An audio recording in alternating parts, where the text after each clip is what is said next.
Hi guys. आज इस video में मैं आप सभी को टाइटैनिक के बारे में कुछ रहस्यमय बातें बताने जा रहा हूँ। और टाइटैनिक हादसे के बहुत सालों बाद जब टाइटैनिक जहाज को खोज लिया गया था, तब टाइटैनिक जहाज को दो हिस्सों में पाया गया। आखिर क्यों तमाम कोशिशों और टेक्नोलॉजी के बाद भी टाइटैनिक को अब तक पानी से नहीं निकाला जा सका? इन रहस्यमय बातों को जानने के लिए हमारे वीडियो को अंत तक देखें। और साथ ही क्या आपको पता है टाइटैनिक को डूबने की भविष्यवाणी 14 साल पहले ही हो गई थी? जी हाँ दोस्तों, ये बात सच है। अमेरिकी राइटर मॉर्गन रॉबर्टसन ने सन 1898 में एक किताब लिखी थी जिसका नाम था the wreck of the Titan. उनको उन समय में ये अंदाजा नहीं था कि वे दुनिया की बहुत बड़ी भविष्यवाणी करने वाले थे। उनकी काल्पनिक कहानी में शिप का नाम था टाइटेन, और असल में जो शिप डूबा था उसका नाम था टाइटेनिक। दोनों में काफी समानता है। टाइटेन और टाइटेनिक दोनों अपने पहली यात्रा में थे। उनकी किताब में टाइटेन जहाज आइसबर्ग से टकराया था और असल में भी टाइटेनिक जहाज आइसबर्ग से ही टकराया था। इस घटना के बाद लोगों ने राइटर मॉर्गन रॉबर्टसन से बहुत सारे सवाल भी किए थे। ये हादसा जितना बड़ा था उतना ही रहस्यमय भी था। इस हादसे के बाद टाइटैनिक को ढूंढने की कोशिश बहुत की गई। कई मिशन शुरू हुए, लेकिन सबके हाथ नाकामयाबी ही मिली। जब टाइटैनिक बनकर तैयार हुआ तब ये दुनिया का सबसे बड़ा जहाज था।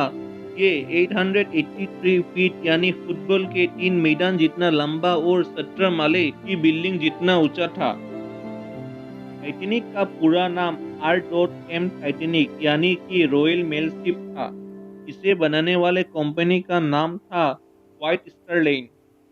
इतिहास में टाइटैनिक ऐसा अकेला जहाज है जो कि एक आइसबर्ग से टकराकर डूब गया था। इस पर टाइटैनिक उत्तरी अटलांटिक सागर में बर्फ के टुकड़े से टकरा गया, जिसके बाद जहाज में पानी भरना धीरे धीरे शुरू हो गया और टक्कर के 2 घंटे 40 मिनट बाद टाइटैनिक जहाज पूरी तरह से पानी में डूब गया।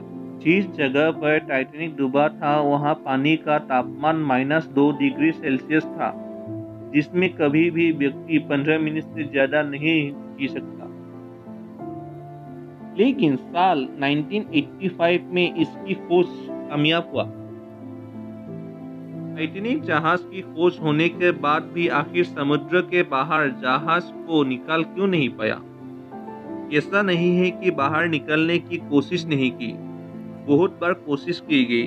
सबसे पहले इसे बाहर निकालने के लिए सबमरीन और मैग्नेट का इस्तेमाल किया जाना था, लेकिन इसका वजन और समुद्र के गहराई से इसे ऊपर की ओर खींचने में जो वाटर प्रेशर लगने वाला था, उसके बारे में सोचकर ये प्लान कैंसिल करना पड़ा। कुछ ओशियन एक्सपर्ट का ऐसा कुछ मानना था कि वो सुनकर ही आपकी हंसी निकल जाएगी। उन लोगों का ये मानना था कि वे टाइटैनिक को कुछ हीलियम से भरे हुए गुब्बारे से खींच सकते हैं, जो एक हेट एयर बैलून की तरह काम करेगा। इसी तरह का एक बचकाना सुझाव ये भी था कि हम इसे पिंग पोंग बॉल्स की मदद से बाहर ला सकते हैं। लेकिन सवाल फिर वही आकर खड़ा हो जाता कि क्या ये बॉल्स अंडर वाटर प्रेशर झेल पाएंगे? जिसका सीधा जवाब था नहीं। कुछ इसी तरह का प्लेन ऑर्थर हिक्की, जो पेशे में एक कॉन्ट्रैक्टर थे, उन्होंने बनाया।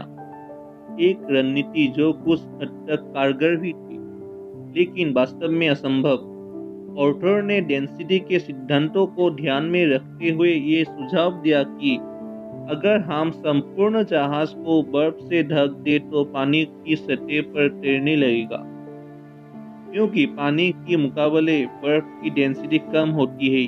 लेकिन अब यहाँ ये सवाल था कि इतने बड़े जहाज को आखिरकार बर्फ से ढका कैसे जाए। इसके लिए अमेरिकी साइंटिस्ट जॉन पियर्स के द्वारा भी एक सुझाव दिया गया। अमेरिकी साइंटिस्ट पियर्स ने बताया कि अगर हम जहाज के आसपास मौजूद पानी को ही बर्फ में बदल दे तो पानी की सतह पर लाना मुमकिन हो सकता है।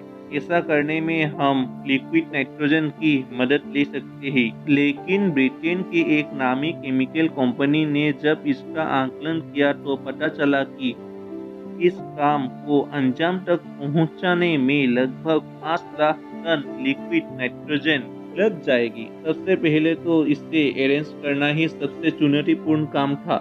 इसी तरह इसे अरेंज कर भी लिया जाता तो इस क्वांटिटी में 4 किलोमीटर गहरे समुद्र में ले जाना अपने आप ही असंभव था। इसी तरह एक के बाद एक टाइटैनिक को बाहर निकालने की कोशिश में विराम लगता रहा।